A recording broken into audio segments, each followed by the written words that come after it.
I'm Elena Thorne, and at 42 I've learned that the wilderness doesn't owe you anything, not even a peaceful silence.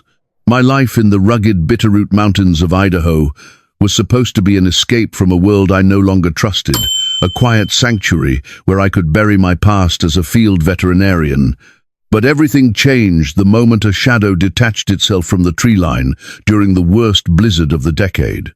I wasn't looking for a miracle, and I certainly wasn't expecting a standoff with death on my own front porch.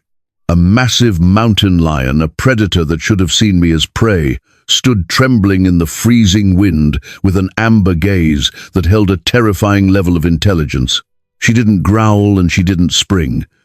Instead, she did the impossible. She dropped a limp, barely breathing cub at my feet and let out a sound so broken it shattered the mountain's silence.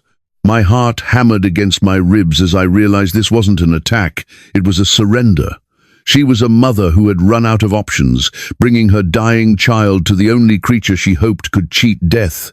In that freezing darkness, I looked at her blood-matted fur and the tiny, motionless body of her cub, knowing that if I took one step forward, my life would never be the same. What happened over the next 48 hours would challenge every law of nature and lead to a confrontation that almost cost us everything. Before we dive deeper into this incredible journey of survival, I'd love to know what time is it, where you are, and which city are you watching from. It helps me see just how far this story has traveled across the globe.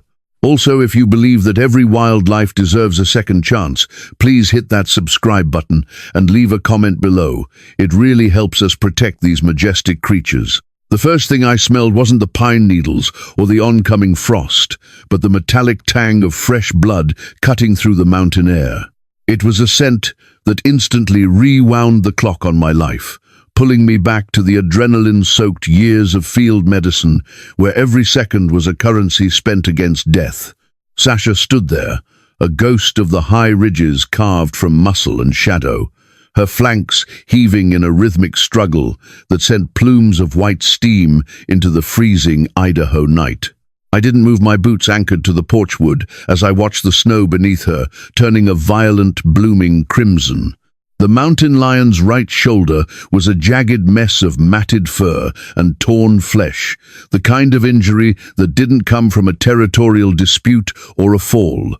This was the work of cold, unforgiving steel. As my eyes tracked down to the small, motionless shape she had deposited at my feet, the reality of the situation hit me with the force of an avalanche. Cooper lay there like a discarded tuft of tawny silk, his spotted coat dusted with ice crystals, his tiny chest barely fluttering with the ghost of a heartbeat. I knew that look, the grey glaze over the eyes of a creature whose internal fire was being smothered by the cold.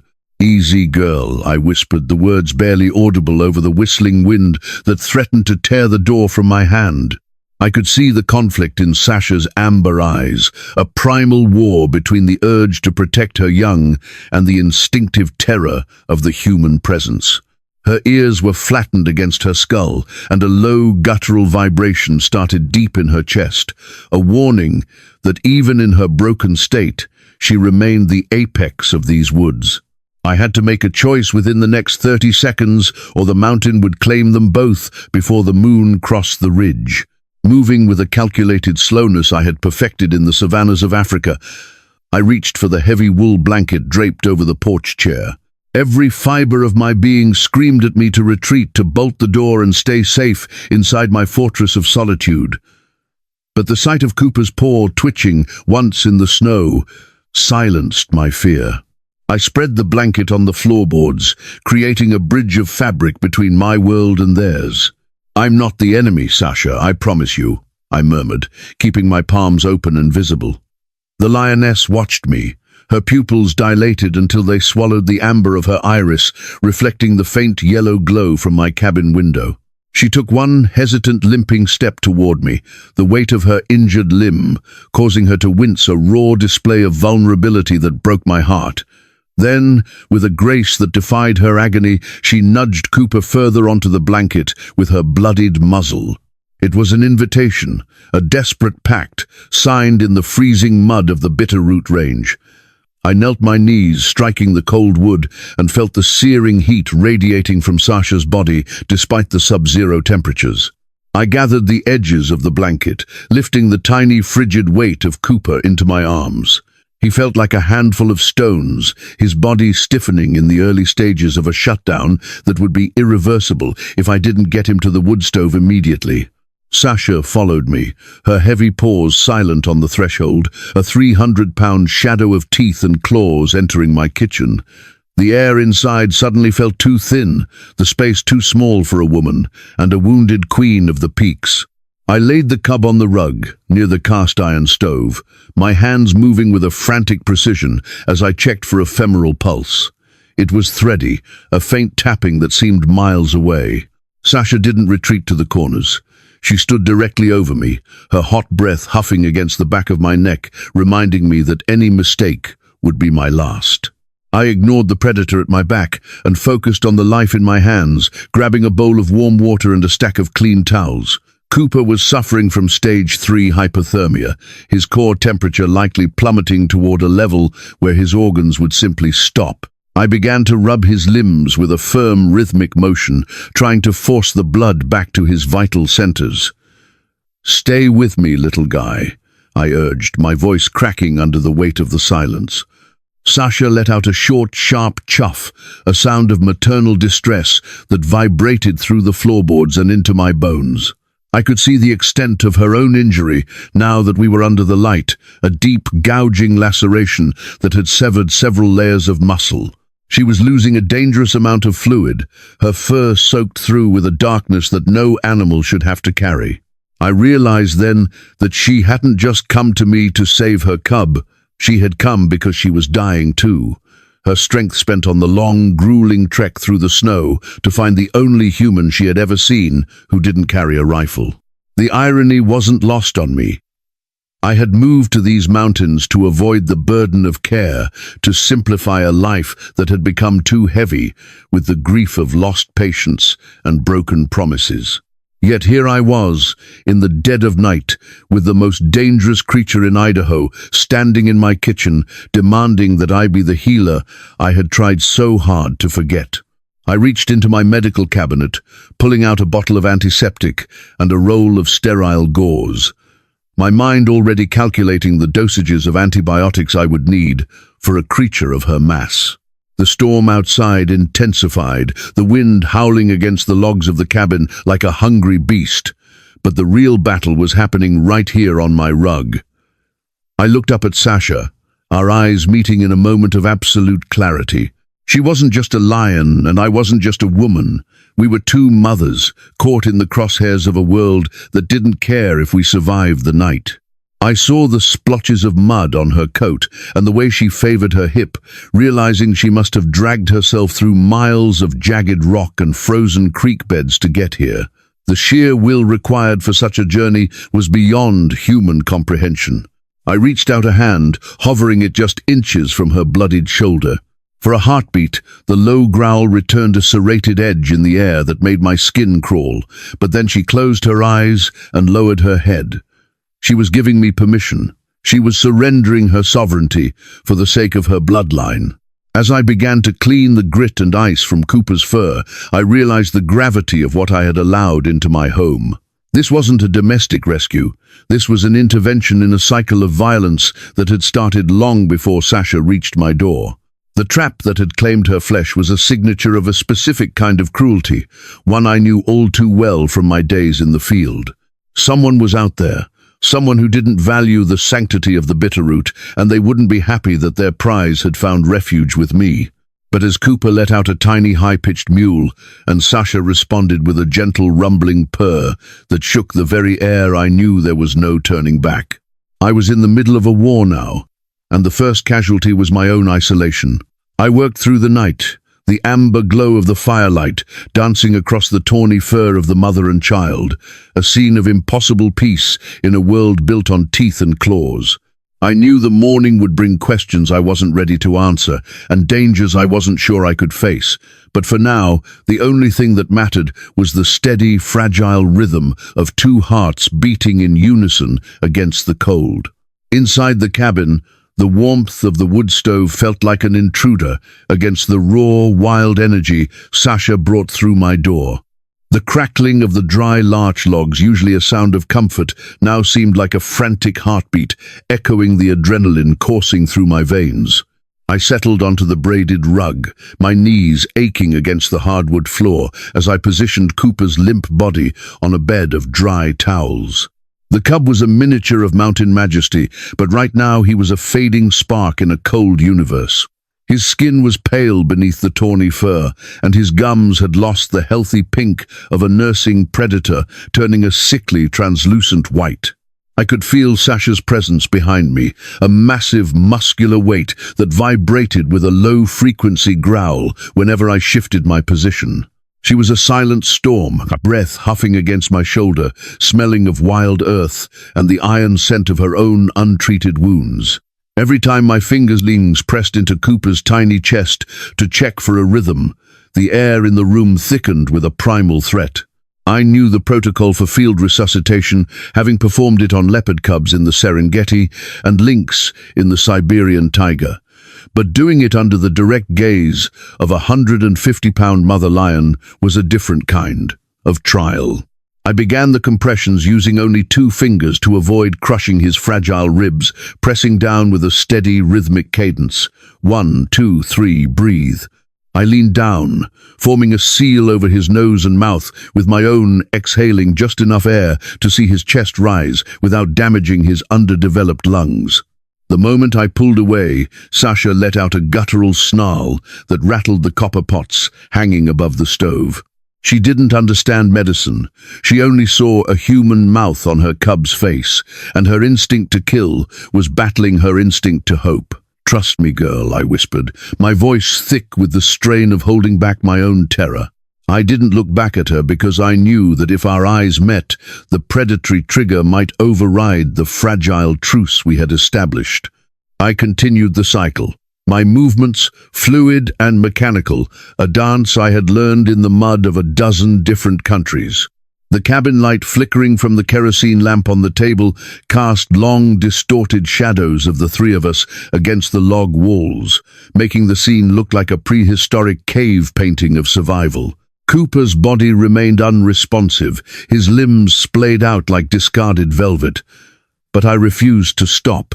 I reached for a small vial of epinephrine I kept in my emergency kit, my hands steady despite the predatory heat at my back. I drew a microscopic dose and administered it directly into the muscle of his thigh, praying the chemical kickstart would find the spark I was looking for. The silence that followed was heavy, broken only by the whistling wind outside and the rhythmic clicking of the wall clock. 10 seconds passed.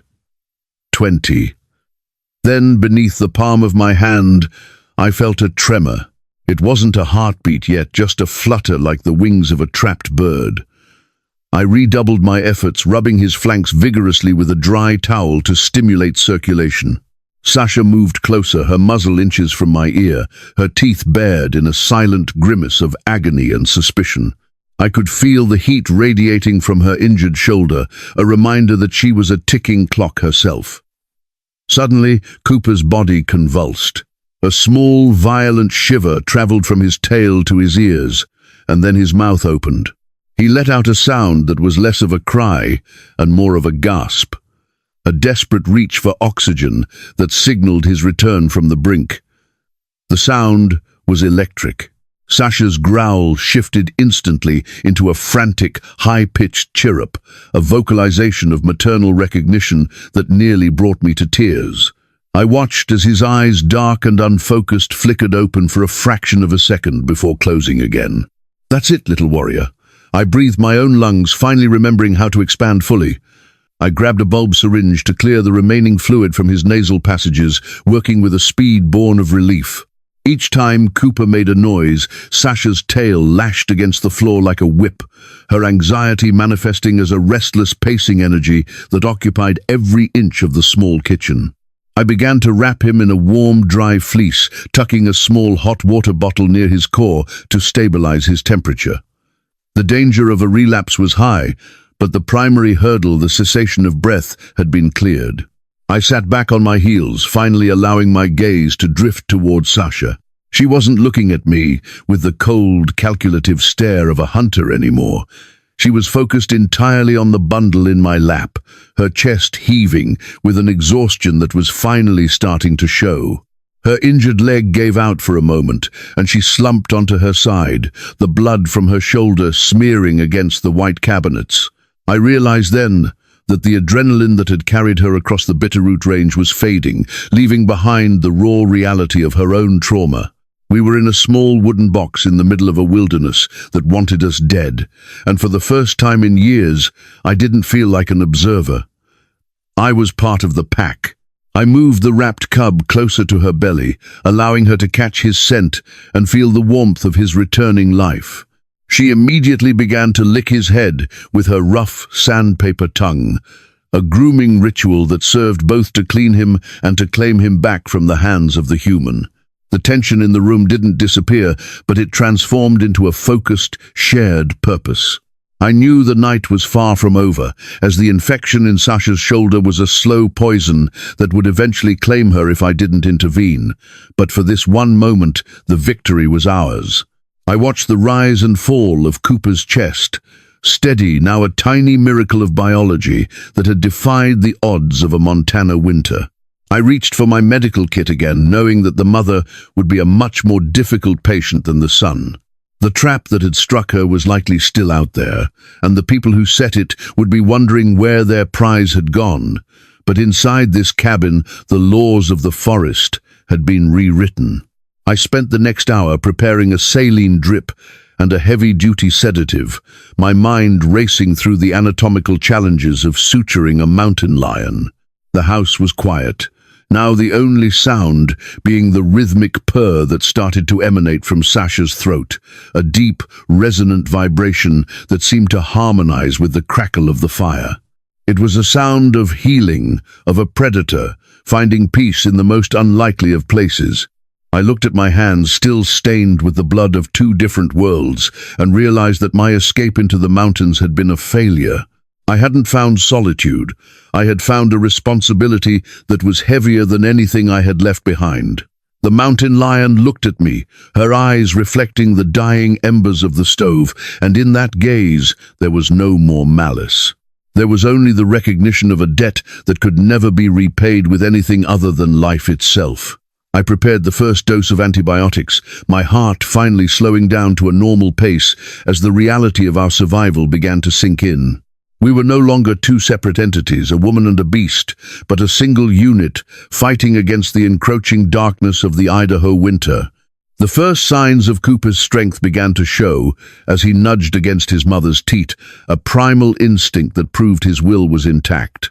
I sat there on the floor, leaning against the cabinets, watching the quiet miracle of life unfolding in the heart of a storm. A heavy shadow fell across my porch long before the sun dipped behind the jagged peaks of the Bitterroot range. The rhythmic crunch of tires on frozen gravel signaled a visitor I hadn't expected, stirring a dormant anxiety that made my pulse quicken. I adjusted the heavy curtain just enough to see a mud-splattered green truck, its engine rattling with a familiarity that belonged to Caleb Brooks, a man whose presence usually meant a quiet cup of coffee, but today carried the weight of an impending crisis.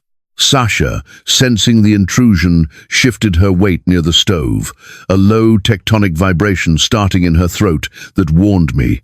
The truce inside these walls was as thin as the morning ice. I stepped onto the porch before Caleb could kill the ignition, my breath blooming in the frigid air as I tried to project a calm I didn't possess. Caleb climbed out of the cab, his broad shoulders hunched against the Idaho wind, his face etched with a grimness that aged him a decade since I'd last seen him at the ranger station. "Elena, we've got trouble headed this way," he said, skipping the pleasantries and moving toward me with a stride that suggested urgency. He didn't wait for an invitation, his eyes scanning the perimeter of my property with the practiced precision of a veteran woodsman. He leaned against the porch, railing his voice, dropping to a gravelly whisper that barely carried over the whistling pines. "Silas Vance is back in the basin, and he's not just passing through this time." The name hit me like a physical blow, a cold shiver traveling down my spine that had nothing to do with the temperature. Silas Vance was a shadow in the mountain community, a man who viewed the majesty of the wild through the crosshairs of a high-powered rifle and the dollar signs of the black market. He was a professional poacher, the kind of predator who didn't kill for food, but for the twisted prestige of harvesting what was rare and forbidden.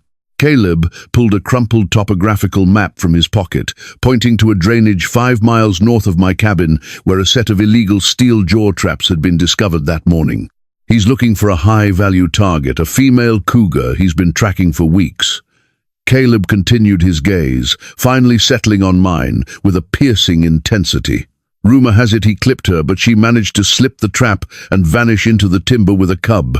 I felt the blood drain from my face as the pieces of the puzzle locked into place with a terrifying click. Sasha wasn't just a victim of a random accident.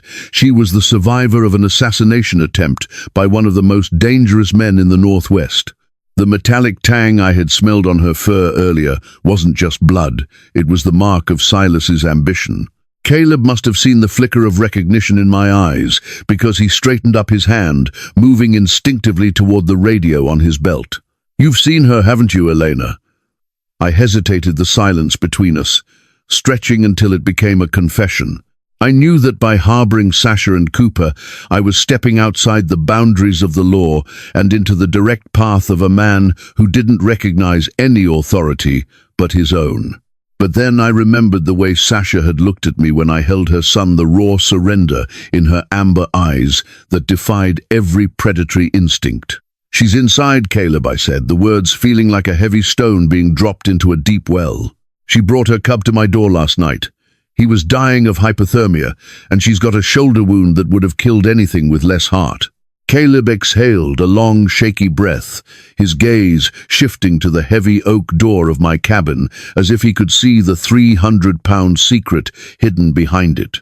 He didn't lecture me on the dangers of keeping a wild apex predator in a residential structure, nor did he remind me of the mountain lion's reputation for unpredictability. He knew me too well for that. Instead, he began to survey the clearing with a strategic eye, calculating the lines of sight from the surrounding ridges. "If Silas finds out she's here, he won't go to the authorities and he won't wait for a permit," Caleb warned, his jaw tightening. "He'll come for her under the cover of the next front, and he'll bring enough firepower to level this place if he has to." We stood there in the fading light, the blue hour of the mountains, turning the snow into a sea of bruised violet. We knew we had to disappear without leaving the property. We began a frantic, silent labor of deception, moving with the synchronized rhythm of two people who had spent their lives protecting what the rest of the world wanted to exploit. Caleb helped me drag heavy pine boughs from the woodpile, propping them against the foundation of the cabin to break up the silhouette of the building and hide the lower windows. We moved my old truck into the shed, covering the tracks with a broom made of hemlock branches to make it look like the cabin hadn't seen activity in days. I went inside and began the painstaking task of blacking out the windows with heavy blankets and duct tape, ensuring that not a single sliver of light from the wood stove or the kerosene lamps could escape into the darkness. Sasha watched us from the shadows of the hallway, her golden eyes tracking our movements with an eerie stillness that suggested she understood the stakes. Cooper was huddled in a nest of wool blankets near the hearth, his breathing deeper and more rhythmic, now a tiny beacon of life that we were determined to shield. Caleb came inside to help me move the heaviest furniture away from the walls, creating a barricade of sorts in case things turned violent. He handed me a satellite phone, pre-programmed with the coordinates of the Regional Wildlife Task Force. "If you see lights on the ridge or hear a vehicle that doesn't sound like mine, you call them immediately," he instructed, his voice low and steady. We spent the next hour mapping out the dead zones around the property where someone could approach unseen, and we set up a series of subtle alarms using fishing line and old tin cans hidden in the undergrowth. Every crack of a branch or rustle of wind sent a jolt of electricity through my system, making me realize that the peace I had sought in these mountains was officially over. I was no longer just a veterinarian or a recluse. I was a guardian of a bloodline that Silas Vance wanted to extinguish. Caleb looked at the clock, knowing he had to head back to the station to maintain his own cover. I'll be back at dawn with more supplies and a radio that scans the poacher's frequencies, he promised, his hand lingering on the doorframe. As he drove away, the silence that returned to the Bitterroot was heavier than before, a suffocating blanket of anticipation. I bolted the door and leaned my back against the wood, listening to the rhythmic purr of Sasha as she groomed her son in the dark. We were hidden, but in a world where men like Silas Vance existed, being hidden was never the same as being safe. The shadows of the trees outside seemed to stretch longer, reaching for the cabin like fingers, and I realized that the real hunt hadn't even begun yet. I checked the latch on the root cellar, the small bunker beneath the floorboards, knowing that it might be our last resort if the forest decided to scream. I sat down on the floor next to the mountain lion, my hand trembling as I reached out to touch the coarse, wild fur of her flank. We were two species bound by a singular threat, waiting for the night to tell us who would survive the morning. There is a specific kind of prayer you whisper when your hands are deep in the fur of a predator that could end you in a heartbeat. It isn't a prayer for salvation or even for luck. It is a desperate plea for the biology of a dying animal to hold on for just one more hour. The kitchen island had been transformed into a makeshift surgical theater, the sterile scent of isopropyl alcohol clashing with the musk of a wild Idaho forest. Sasha lay draped across the heavy wood, her massive limbs hanging over the edges as a sedative I had carefully calculated began to pull her into a precarious slumber. Caleb Brooks stood at her head, his large, weathered hands pressing down on her neck and jaw, not as an act of aggression, but as a necessary safeguard for the moment the pain would inevitably pierce through the chemical fog. The wound in her right shoulder had turned angry and necrotic, the skin stretched tight over a pocket of infection that pulsed with a dull, feverish heat. I could feel the jagged edge of the metal lodged deep against the scapula, a leaden intruder that was slowly poisoning her system with every labored breath she took. I made the first incision a clean, decisive line that released a torrent of dark, stagnant fluid. And for a second, the room seemed to tilt. The raw reality of field medicine is that it is never as graceful as the textbooks suggest. It is a messy, visceral struggle against the clock and the limits of the physical form. Caleb tightened his grip as Sasha's muscles buckled a low subconscious growl, vibrating through the wood of the island and into the soles of our boots. "Talk to her, Caleb," I whispered, my voice steady only through sheer force of will as I used a pair of stainless steel forceps to probe the depth of the track. "She needs to hear a voice that isn't focused on the kill." Caleb leaned in close to her tattered ear, his voice a low rumble that seemed to harmonize with the wind outside. He spoke of the high ridges, the scent of the huckleberry patches in late August, and the way the shadows danced in the Bitterroot canyons, creating a tapestry of sound intended to anchor her spirit to the earth. I worked with a clinical detachment, my mind mapping out the network of severed arteries and damaged nerves, but my heart was hammering a frantic rhythm against my ribs. The bullet was a high-caliber mushroom tip designed to expand upon impact and shred through tissue with maximum efficiency. It was a coward's tool, a piece of technology meant to ensure a trophy remained on the ground, and as I finally felt the metal clink against the forceps, a surge of cold fury washed over me. This wasn't just surgery, it was an extraction of a human sin. Suddenly the sedative seemed to lose its grip as a wave of intense pain surged through Sasha's nervous system. Her eyes snapped open, no longer unfocused but burning with a wild golden fire that reflected the overhead light like two miniature suns. She let out a scream that wasn't a growl, it was a vocalization of pure, unadulterated agony that shattered the silence of the cabin. Her back arched, and her massive claws, thick as steak knives, tore into the surface of the wooden island, sending splinters flying as she fought to regain her feet. Caleb's muscles strained, his face turning a deep crimson as he put his entire body weight into keeping her pinned. "Elena, get it out." Now he gritted through clenched teeth. I didn't hesitate, diving back into the wound, even as the table rocked under the lion's thrashing. I gripped the lead fragment and pulled, feeling the resistance of scar tissue and the suction of the infection until with a sickening pop, the bullet came free. I dropped the blood-stained metal into a metal tray, the sound of its impact ringing through the room like a bell. Sasha's body went limp as the sudden release of pressure sent her into a state of shock, her breathing coming in shallow, ragged hitches. I quickly began the process of debridement, flushing the cavity with saline and packing it with antibiotic-soaked gauze to combat the onset of sepsis. In that moment of profound stillness, as the chaos subsided, Sasha's head drifted toward me. Our eyes met, and the world outside the snow, the poachers, the laws of man, seemed to dissolve into nothingness. There was no growl, no threat, no barrier of species. In that gaze, I saw a soul that recognized the hand that had caused the pain and the hand that was now mending it. It was a level of communication I had never experienced with a human being, a profound exchange of trust that felt like a sacred weight on my shoulders. She closed her eyes slowly, a long, weary blink that felt like a salute, and I realized that the debt of the hunt had been settled in this kitchen. I began to suture the layers of muscle back together, my needle flashing in the lamplight. As I closed the gap, Silas Vance had torn in the world.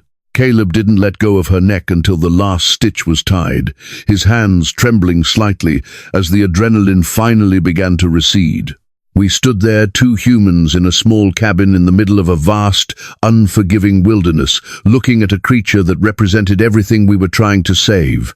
"She's a fighter," Elena Caleb said softly, his gaze moving to Cooper, who was watching from his wool nest near the stove with wide, inquisitive eyes. The cub had remained remarkably still during the ordeal, as if he understood that the silence of the room was a fragile shield against the darkness. I checked Sasha's vitals one last time, my fingers lingering on the coarse fur of her neck, feeling the steady, rhythmic pulse of a heart that refused to stop. The infection was no longer the primary threat, now it was the exhaustion and the vulnerability of the recovery period. I knew we were entering the most dangerous phase of this journey, where the scent of a wounded predator would act like a beacon for anyone or anything tracking her. I looked at the tray holding the bullet, a small, deformed piece of lead that held enough power to destroy a life, but not enough to break the bond we had just forged. I realized that my hands, which I had once thought were only capable of fixing broken machines or tending to livestock, had become instruments of a deeper, older magic. We moved Sasha back to the floor, sliding her onto a thick layer of blankets so she could be close to her cub, the warmth of the wood stove, acting as a guardian against the creeping frost. Caleb began to clean the surgical tools in silence, the clinking of the metal against the porcelain sink, the only sound in the room. The air felt different now, lighter somehow, but with a sharp edge of anticipation that made the hair on my arms stand up. I knew that the surgery was only the beginning of the battle. Silas Vance was still out there, and he wouldn't be looking for a bullet in a tray. He would be looking for the trophy that had vanished into the Idaho night. As I watched the mother lion's chest rise and fall in a peaceful rhythm, I felt a resolve hardening in my chest like steel. I wasn't just a doctor anymore. I was a protector, and this cabin was no longer a retreat. It was a fortress.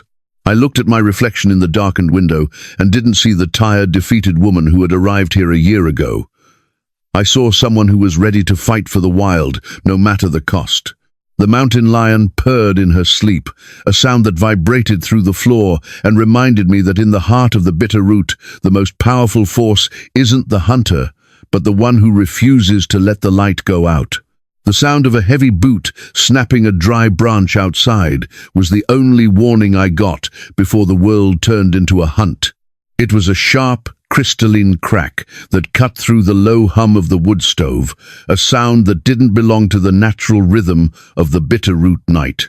I froze my hand, still resting on Sasha's flank, feeling her muscles instantly coil like a spring under the wool blankets. Caleb Brooks was on his feet before the sound had fully faded, his hand moving to the heavy iron bolt of the cabin door with a silent fluid motion that spoke of years in the field. The amber glow of the firelight suddenly felt like a beacon, exposing us to whatever was lurking in the swirling snow outside. We had spent hours camouflaging the cabin, but a predator like Silas Vance didn't need to see his prey to know it was cornered. A heavy, rhythmic thud echoed on the porch, followed by the metallic rasp of a rifle barrel brushing against the log siding. "Elena Thorne, I know you're in there, and I know you've got something of mine." A voice called out, cold and rasping, cutting through the wind like a serrated blade. Silas Vance didn't sound like a man making a request. He sounded like a man collecting a debt. I looked down at the floorboards, specifically at the hidden hatch of the root cellar, where I had managed to usher Sasha and Cooper just minutes before the first shadow appeared on the ridge. The mother lion had gone into the darkness of the cellar with a quiet, knowing dignity, her golden eyes lingering on mine for a split second, as if she understood that the cabin was about to become a battlefield. Caleb gestured for me to stay back, his jaw set in a hard line as he peered through a tiny slit in the blackout curtains. "There's 3 of them, Elena. Silas and 2 others heavily armed," he whispered, his voice steady but laced with a lethal intensity. The front door groaned under the weight of a powerful kick, the heavy oak timber shuddering in its frame. I felt a surge of adrenaline that washed away the fatigue of the long night, replaced by a fierce, protective instinct that I hadn't felt in years. I stepped forward, positioning myself directly over the cellar hatch, my heart hammering against my ribs like a trapped bird. "This is private property, Silas. You're trespassing on federal land and violating every wildlife protection act in the state of Idaho," I shouted back, my voice echoing in the small space. A hollow, mocking laugh drifted through the wood. "I don't much care for paperwork, Doc. I followed a blood trail 5 miles through a blizzard to get what's mine, and I'm not leaving empty-handed because of a reclusive vet and a ranger who's out of his jurisdiction." The door frame groaned again, the sound of splintering wood signaling that our sanctuary was failing.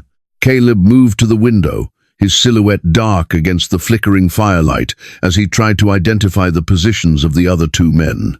We were outmanned and outgunned, trapped in a wooden box, while the most dangerous man in the Northwest decided our fate. Silas moved toward the window, the barrel of a high-powered bolt-action rifle shattering the glass and tearing through the blackout blanket in a single violent motion. Cold air rushed into the room, bringing with it the scent of cheap tobacco and the predatory stench of a man who enjoyed the kill. Silas peered through the opening, his eyes scanning the room until they landed on me. He was a man carved from granite, and spite his face a map of scars and sun-damaged skin. "Move away from that hatch, Elena," he commanded, his finger tightening on the trigger. "I can smell the cat from here. You're harboring a trophy that's worth more than this entire cabin, and I'm not going to let a little thing like ethics stand in my way." I didn't move an inch, my boots firmly planted on the wood that shielded Sasha and Cooper. Below me, I could hear a faint, low vibration. Sasha was sensing the threat, her protective instincts reaching a boiling point in the dark. If Silas opened that hatch, he wouldn't find a wounded animal.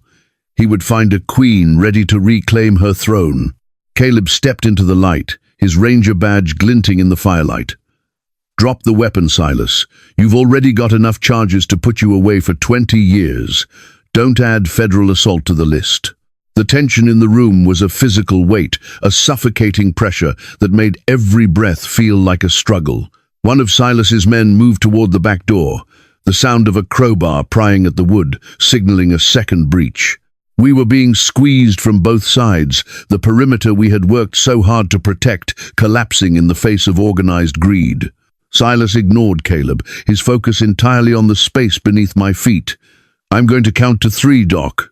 You move, or I start shooting through the floorboards. I don't need the cub alive to get paid." The cruelty in his voice was absolute, a void of empathy that made me realize that words were no longer a shield. I looked at Caleb, and in that silent exchange, we reached a desperate conclusion. We couldn't win a firefight, but we could change the rules of the game. I reached for the heavy iron handle of the hatch, my fingers trembling, but my grip like iron. You want the lion, Silas. You want to see what a mother does when her world is threatened. I screamed, my voice cracking with the sheer force of my resolve. I didn't wait for his answer. I threw the hatch open, the heavy wood slamming back against the floor with a thunderous bang. The darkness of the cellar seemed to exhale a cold, predatory breath. For a heartbeat there was absolute silence, a vacuum of sound where even the wind seemed to hold its breath. Then the mountain screamed. Sasha didn't come out like a wounded animal. She emerged like a force of nature, a golden blur of fury and muscle that defied her recent surgery. She cleared the opening in a single impossible leap, her roar shattering the remaining window glass and vibrating through the very foundation of the cabin. Silas recoiled, the sheer primal power of the lioness catching him off guard, his first shot going wild and burying itself in the ceiling. The room became a chaotic tapestry of shadows and motion as Sasha bridged the distance to the window in a heartbeat. Silas's men at the back door froze, the sound of their leader's terror echoing in the night air. Caleb tackled the man, prying at the rear entrance, the two of them crashing into the kitchen cabinets in a flurry of limbs and steel. I stayed near the hatch, my body acting as a shield for Cooper, who was huddled at the bottom of the ladder, his tiny eyes reflecting the carnage above. Sasha wasn't hunting for food. She was hunting for the man who had brought the lead and the pain into her forest. She pinned Silas against the porch, railing through the broken window, her claws sinking into the heavy fabric of his hunting jacket as he scrambled to reload. The man who had acted like a god of the wilderness was now just a terrified animal, his screams lost in the howling wind. I saw the moment the tide turned, the moment the hunter became the hunted in the heart of the Idaho winter. Caleb managed to disarm the second poacher, pinning him to the floor with a calculated ferocity, while the third man fled into the darkness of the trees, his courage evaporated by the sound of the lion's wrath. Sasha stood over the cowering Silas, her muzzle inches from his throat, a low tectonic growl vibrating through the porch. She looked back at me for a fraction of a second, her amber eyes searching mine for a signal. In that moment, I held the life of a murderer in my hands. I saw the bullet tray on the counter, the deformed piece of lead that had started this entire nightmare, and I realized that the cycle of violence had to end with something other than more blood. "Sasha, enough," I commanded, my voice ringing out with a strange, calm authority. The lioness hesitated, her tail lashing the air, the blood of her old wound seeping through the fresh stitches. She didn't kill him. She gave Silas one last terrifying roar that seemed to strip the soul from his body, and then she retreated back into the warmth of the cabin, her duty as a guardian fulfilled. Silas slumped to the porch floor, a broken, shivering heap of a man who would never look at a mountain the same way again. Caleb moved quickly, securing the poachers with heavy-duty zip ties as the distant wail of sirens began to cut through the mountain air. The authorities were coming, but the real justice had already been served. I knelt by the hatch, reaching down to pull Cooper into my arms, the cub's warmth, a reminder of why we had fought so hard. We had survived the night the mountains screamed, and as the first light of dawn began to grey the horizon, I knew that the bond between us was now etched in the very timber of the Bitterroot. Morning didn't just bring the light. It brought the cold, hard reality of a law that finally found its mark in these forgotten woods. The pale blue dawn was cut by the flashing strobe lights of federal SUVs, their sirens silenced, but their presence screaming authority against the backdrop of the Bitterroot peaks. I stood on my porch, wrapped in a heavy wool cardigan that felt too thin for the icy wind, watching as a team of fish and wildlife agents in tactical gear processed the scene that had been a battlefield only hours ago. Caleb Brooks was coordinating with the lead agent, his voice a steady hum as he presented the illegal steel-jaw traps and the high-caliber shells that had been recovered from the snow. Silas Vance was no longer the imposing shadow that had haunted my dreams. He sat in the back of a blacked-out transport vehicle, his wrists bound by heavy-duty plastic flex cuffs. his eyes staring blankly at the floorboards. The air was thick with the scent of pine and diesel exhaust, a strange industrial intrusion into my world of solitude. Every piece of evidence was being meticulously bagged and tagged, from the splintered remains of my porch railing to the blood-stained bullet tray I had handed over to the forensic technician. The lead agent, a woman with a sharp gaze named Miller, approached me with a clipboard, her expression a mix of professional detachment and quiet respect. She explained that because the mountain lion was a protected species under the Endangered Species Act, and the incident occurred on property adjacent to federal land, the charges against Silas and his accomplices would be elevated to the highest tier of environmental crime. "He isn't just looking at a fine Elena," she said, her breath forming a cloud in the morning chill.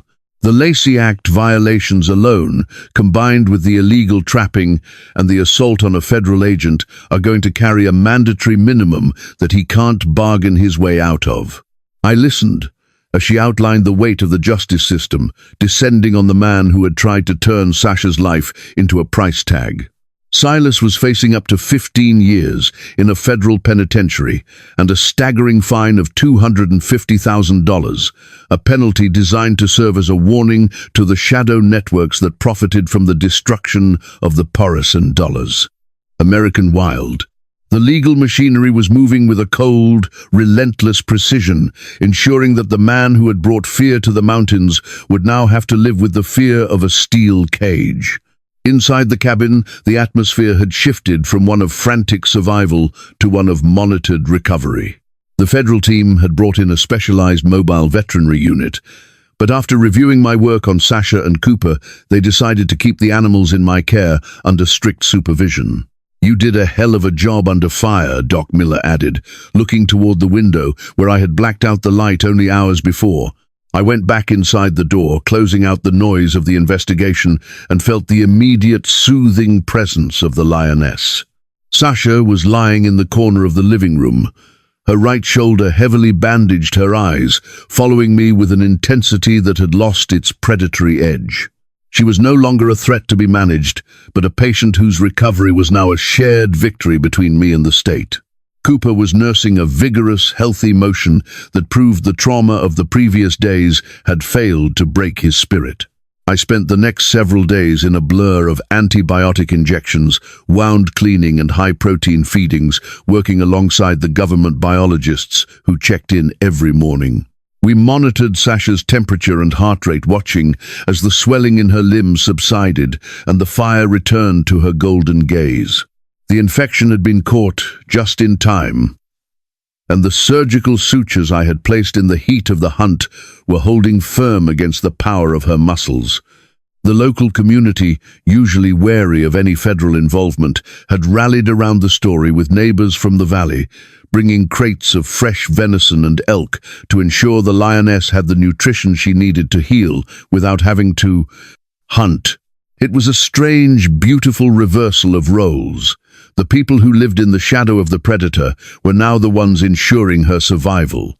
Caleb came by every evening, not to warn me of new dangers, but to sit by the fire and help me document Sasha's progress for the court records.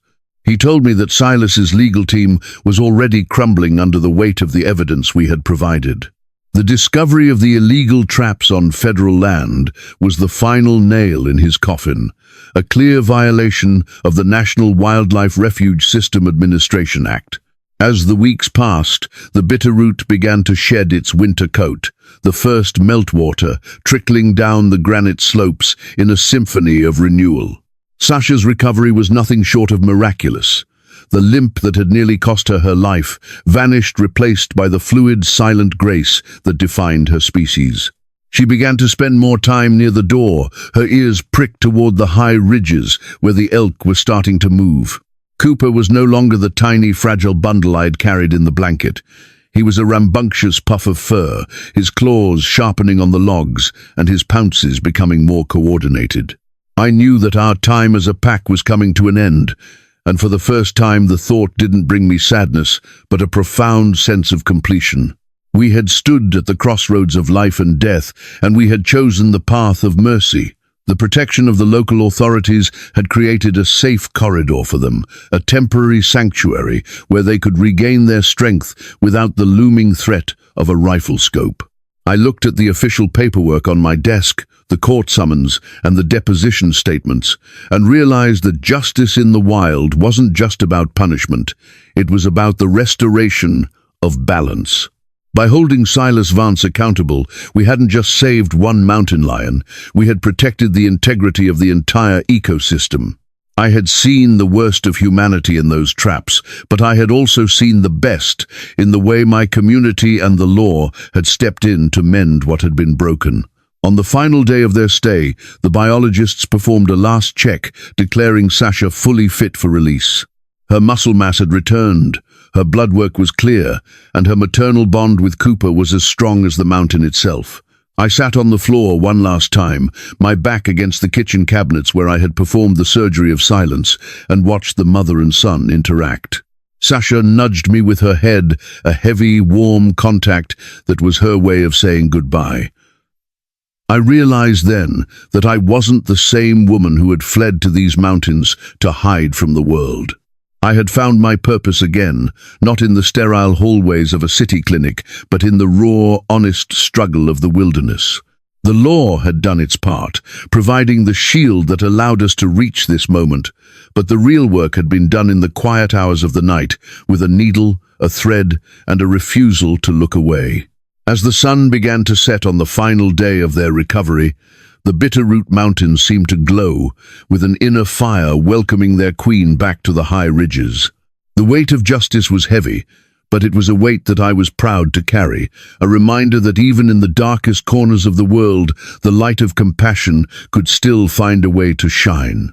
The snow began to melt, revealing the bones of the earth, just as Sasha prepared to take her son back to the high ridges. The Bitterroot Mountains were shedding their white shroud, replaced by the deep, bruised greens of the pines and the insistent rush of thawing creeks that sounded like the heartbeat of a giant waking from a long slumber. I stood on the edge of the clearing, the mud of early spring clinging to my boots, watching as the mother lion tested the wind with a newfound strength in her stride. Her right shoulder, once a jagged ruin of torn muscle and shattered pride, now moved with a fluid, rhythmic power that bore only a faint silvery scar as a testament to our shared ordeal. Cooper was no longer the limp, frozen bundle of fur I had breathed life into on that kitchen rug. He was a miniature force of nature, pouncing on the emerging tufts of grass and shadowing his mother's every move with a comical, wide-eyed intensity. The air felt today lighter, filled with the scent of damp soil and the promise of a world that was moving on from the shadows of the winter. I felt a profound stillness in my chest, a quietude that had been absent from my life for decades, as I realized that the boundaries between my world and theirs were about to be restored. Sasha stopped at the edge of the dark timber, the sunlight catching the gold in her eyes and turning her coat into a mantle of living bronze. She didn't bolt into the trees, nor did she ignore my presence as a mere obstacle she had outlasted. Instead, she turned her massive head and looked directly at me, a long, unblinking gaze that carried the weight of everything we had survived, the lead, the cold, the fear, and the impossible trust of the surgery. In that final, silent exchange, there was a depth of gratitude that transcended the limits of human language, a recognition that for one brief, terrifying moment in history, two different species had chosen mercy over instinct. I raised a hand in a silent farewell, my fingers trembling not from cold, but from the sheer emotional gravity of the release. She gave one low, resonant chuff to Cooper, a signal that the lesson of the cabin was over and the lesson of the mountain had begun, and then they vanished into the dappled shadows of the spruce forest as if they had never been anything more than a beautiful, feverish dream. I stood there for a long time, listening to the fading snap of branches and the return of the mountain's natural silence, feeling the vastness of the Idaho wilderness settle back into place.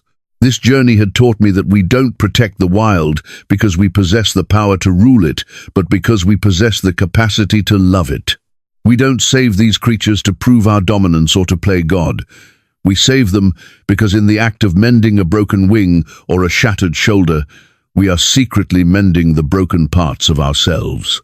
My retreat to these mountains was originally an act of cowardice, a flight from the pain of a world that felt too cruel to endure, but Sasha and Cooper had transformed my isolation into a sanctuary of purpose. They showed me that compassion is the only currency that doesn't lose its value in the dark, and that the wild isn't something to be conquered, but something to be honored as a reflection of our own resilience. As I walked back toward my cabin, the logs no longer felt like a fortress of solitude, but like a home that had been baptized in the fire of a shared struggle. The empty room near the wood stove, once filled with the musk of a predator and the tension of a hunt, now held only the lingering warmth of a memory that would define the rest of my days. I looked at my surgical tools, now clean and stowed away, and realized that my hands were no longer just instruments of science, they were instruments of hope. The story of Sasha and Cooper is a reminder that the world is still capable of miracles, provided we are brave enough to open our doors when the wild comes knocking. It is a call to look beyond our own fences and recognize that every living creature carries a story worth protecting, a bloodline that deserves to reach the high ridges under a free sun. We are the guardians of a fragile legacy, and the choices we make in the quiet hours of the night echo through the canyons for generations to follow. I've realized that I didn't save those lions. They saved me from the terminal illness of apathy, pulling me back into the light of a world where empathy is the ultimate survival skill. To everyone watching this, I want you to remember that the greatest value of nature isn't in what it can provide us, but in what it can teach us about our own humanity. Take a moment to look at the world around you, to appreciate the silent battles being fought in the forests, the oceans, and the skies, and ask yourself how you can be a part of the healing. The echo of the wild is a song of endurance, and it is a song we are all invited to sing if we only have the heart to listen. Let us be the generation that stopped the traps and started the healing, the ones who chose to stand between the hunter and the prey to ensure that the mountain never stops screaming for joy. Thank you for being a part of this journey with me and for caring enough to witness the grace of a mother lion's love. Your support, your comments, and your willingness to share these stories are the ripples that eventually become a tide of change for conservation. As the sun sets behind the Bitterroot, I know that somewhere up there in the jagged peaks, a mother and her son are moving through the shadows, free and wild, because one woman decided that a life was worth more than a price tag. And in that knowledge I have finally found the peace I was looking for. Keep your hearts open to the wild and never forget that we are all part of the same great beating heart of the earth.